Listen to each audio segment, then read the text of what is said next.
Education is the very powerful weapon.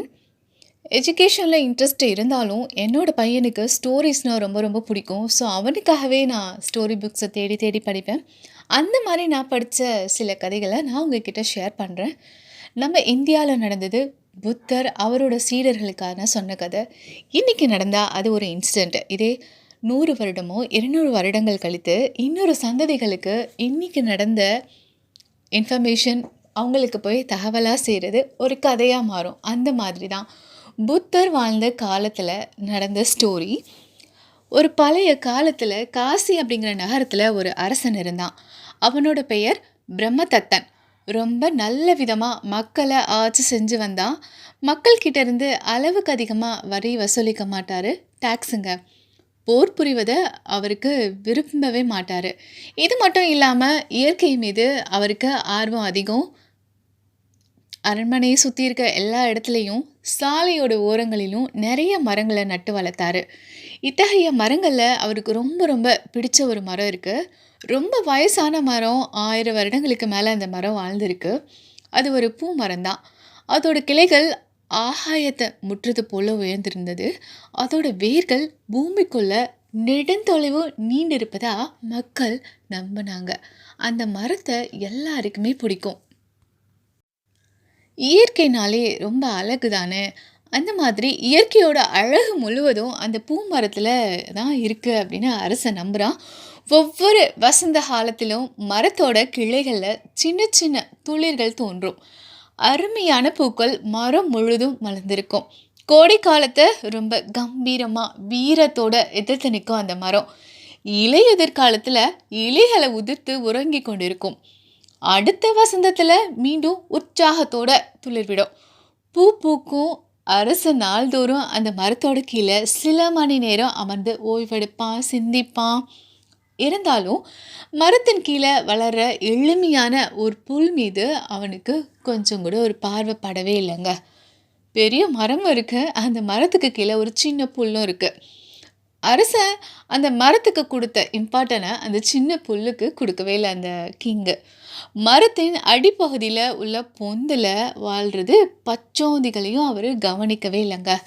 ஒரு நாள் அரசன் அரண்மனையில் ராணியோடு அமர்ந்து சாப்பிட்டுட்ருக்காரு. துப்புன்னு ஏதோ ஒன்று சாப்பாடு தொட்டில் வந்து விழுது. அரசன் அப்படியே மேலே பார்க்குறாரு. மேல் தளத்துலேருந்து ஒரு துண்டு பேர்ந்து விழுது. திடீர்னு அரண்மனை அப்படியே அதிருது. அரண்மனை உடைஞ்சிட்ருக்கு. எல்லாரும் வெளியில் தோட்டத்துக்கு போயிருங்க, மந்திரியாரே உடனே தச்சனை வர சொல்லுங்க அப்படின்னு கட்டளையிடுறாரு அரசன். எல்லோரும் வெளியே போகிறாங்க. உடனே அரண்மனை மேஸ்திரி அரண்மனையோட உட்புறத்தை பரிசோதித்து பார்க்குறாரு. அரசே, அரண்மனை கூடத்தை தாங்கிக்கிட்டு இருக்க பெரிய மரத்தூணில் விரிசல் ஏற்பட்டிருக்கு. அதுதான் அரண்மனை அதிர்ந்து போகிறதுக்கு காரணம். உடனே இந்த தூணை அகற்றிட்டு புதுசாக ஒரு தூணை வைக்கணும் அப்படின்னு மேஸ்திரி சொல்கிறாரு. புதிய தூண் செய்வதற்கு ஏற்ற பெரிய மரத்தை தேடி பணியாட்கள் நாடு முழுவதும் அலைகிறாங்க. கடைசியில் மேஸ்திரி அரசன்கிட்ட இப்படி சொல்கிறாரு. அரசே, உங்ககிட்ட இப்படி சொல்வதற்கு நான் ரொம்ப வருந்துறேன். அப்படி இருந்தாலும் வேறு வழியே இல்லை. பெரிய தூண் செய்வதற்கு ஏற்ற ஒரே ஒரு மரம் கண்டுபிடிச்சிருக்கோம். அது எந்த மரம் தெரியுமா? உங்களோட அன்பிற்குரிய பூ மரம் தான் அப்படின்னு சொல்லி முடிக்கிறாரு மேஸ்திரி. என்ன, காசி நகரத்தோட வைரமான இந்த பூமரத்தையா சொல்கிறீங்க? நோ நோ நோ, கூடவே கூடாது. உங்களால் வேறொரு மரத்தை கண்டுபிடிக்க முடியலையா அப்படின்னு ரொம்ப சோகமாக கேட்குறாரு அந்த கிங்கு. இல்லை மன்னா, அரண்மனை தூண் செய்வதற்கு ஏற்ற தகுதி வாய்ந்த ஒரே மரம் இந்த மரம் தான். எங்கெல்லாமோ தேடி பார்த்துட்டோம், எங்கேயுமே கிடைக்கல அப்படின்னு மேஸ்திரி சொல்கிறாரு. அரசன் பிரம்மதத்தனுக்கு ரொம்ப குழப்பமாகவும் இருக்குது, வருத்தமாகவும் இருக்குது. ஒன்றுமே புரியல. பூமரத்தை வெட்டுவதற்கு அவனுக்கு கொஞ்சம் கூட விருப்பமே இல்லை. அப்படி இருந்தாலும் அரண்மனை கூடத்திற்கு தூண் செஞ்சு பொருத்தியே ஆகணும். இல்லைன்னா கூரை மேலேருந்து கீழே விழுந்துடும். அங்கே யாருமே வசிக்கவே முடியாது. கடைசியில் அரசன் பூமரத்துக்கிட்ட போகிறான். வணங்குறான். என்னோட அன்பான பூமரமே, இப்போ நான் என்ன செய்கிறது? நீயே சொல்ல. நான் ரொம்ப குழப்பமாக இருக்கேன்.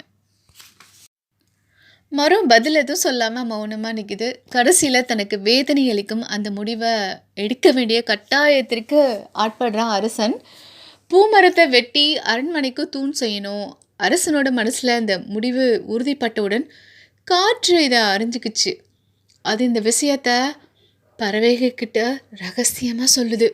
பறவைகள் இந்த விஷயத்த ரகசியமா இலைகள்கிட்ட கூறின. இலைகளும் ரகசியமா சூரியன் கிட்ட சொல்லுது. சூரியனோ உலகத்தில் உள்ள எல்லா உயிரினங்கள்ட்டையும் அரசனோட முடிவை பற்றி சொல்லுது. காலையில் மரம் சாக போகிறதே அப்படின்னு உலகத்தில் இருக்க எல்லா உயிரினங்களும் ரொம்ப துன்பப்படுறாங்க.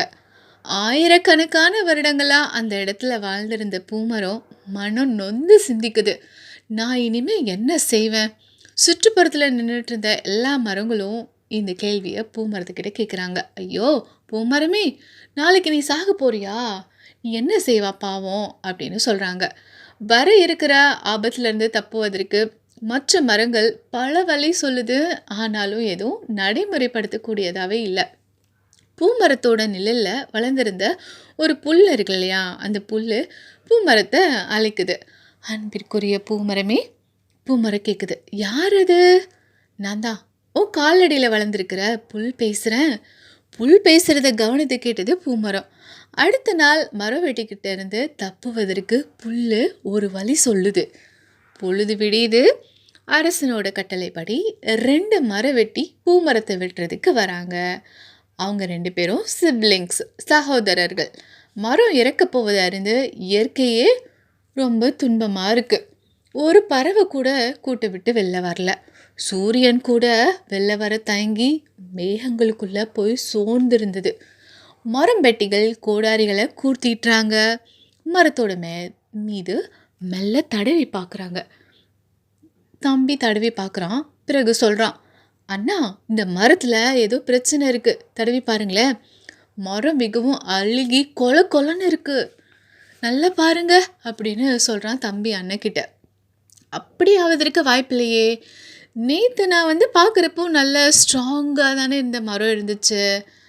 தம்பி மீண்டும் மரத்தின் பல பகுதிகளை தடவி பார்க்குறான். இருந்தாலும் மரம் அழுகி இருப்பது போல தான் அவனுக்கு தோன்றுது.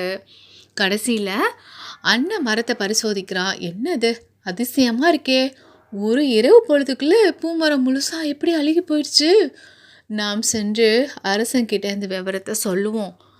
இருவரும் அரசன்கிட்ட சென்று செய்தியை சொல்கிறாங்க. அரசே, பூமரம் ரொம்ப அழுகி போச்சு, அதை பயன்படுத்தி தூண் செய்யவே முடியாது அப்படின்னு சொல்கிறாங்க. அரசனுக்கு ஃபஸ்ட்டு இவங்க சொன்னதில் ட்ரஸ்ட்டே இல்லை.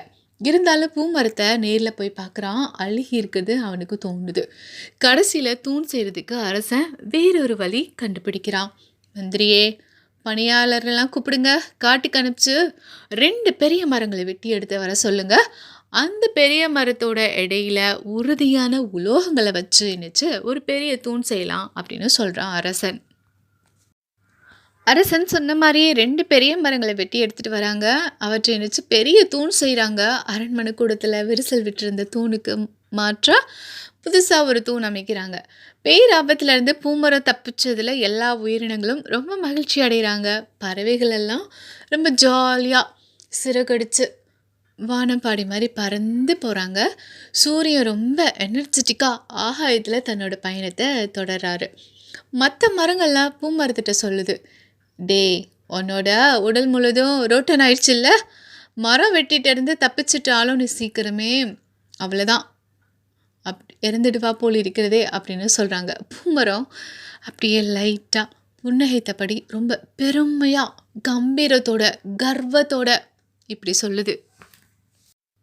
நண்பர்களே, நேற்றிரவு நீங்கள்லாம் எனக்கு பல அறிவுரைகள் சொன்னீங்க. ஆனால் அந்த அறிவுரைகளால் எனக்கு எந்த ஒரு பயனும் ஏற்படவில்லை.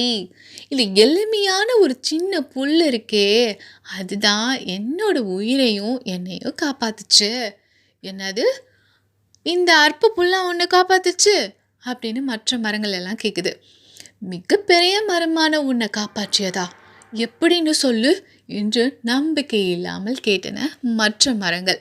பூமரம் சொல்லுது, நண்பர்களே, என்னோட காலடியில் தான் அந்த புல் வாழுது. என்னோட அடிப்பகுதியில் உள்ள பொந்தில் நிறைய பச்சோந்திகள் வாழ்றன. புல்லும் பச்சோந்தியும் நெருக்கமான நண்பர்கள். என் உடலின் மீது ஏறி இடைவெளி இல்லாமல் பற்றி புதிந்திருக்கும்படி இந்த புல் பச்சோந்திகள்கிட்ட சொல்லியிருக்கு. பச்சோந்திகளும் கூட்டம் கூட்டமாக என் மீது ஏறி படர்ந்து என்னோட உடலை மறைத்து கொண்டன. என் நிறம் போலவே அவை தங்கள் உடல் நிறத்தை மாற்றிக்கொண்டன. பச்சோந்தியோட வேலையே எந்த இடத்துல இருக்கோ அந்த இடத்துக்கு என்விரான்மெண்ட்டுக்கு ஏற்ற மாதிரி அதோட கலர்ஸை சேஞ்ச் பண்ணிக்கும். ஸோ அதோட நேம் அதனால தான் கெமிலியன் பச்சோந்தி. மரம் வெட்டிகள் என்னை தடவி பார்த்தாங்க. தடவி பார்த்து பச்சோந்திகளை தான் அழுத்தி பார்த்துருக்காங்க. கொலன்னு இருந்தனால மரத்தோட மேல் பகுதி அதாவது உடல் அழுகிருச்சு அப்படின்னு நினச்சிருக்காங்க. இப்படி சொன்ன மரம் ஒரு உண்மையையும் சொல்லுது. என்னது அது? எங்கே தான் நோட் பண்ணோம் குட்டீஸ். Moral of the story.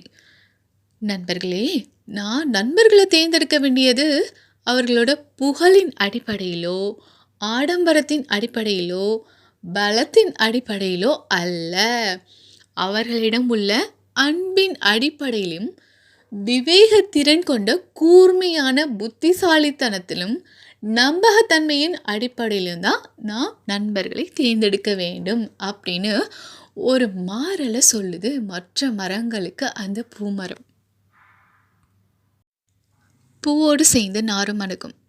எப்பொழுதுமே விவேகத்தோடையும் புத்திசாலித்தனத்தோடையும் நம்பிக்கையான நண்பர்களோடு இருக்கிறது சிறப்பு.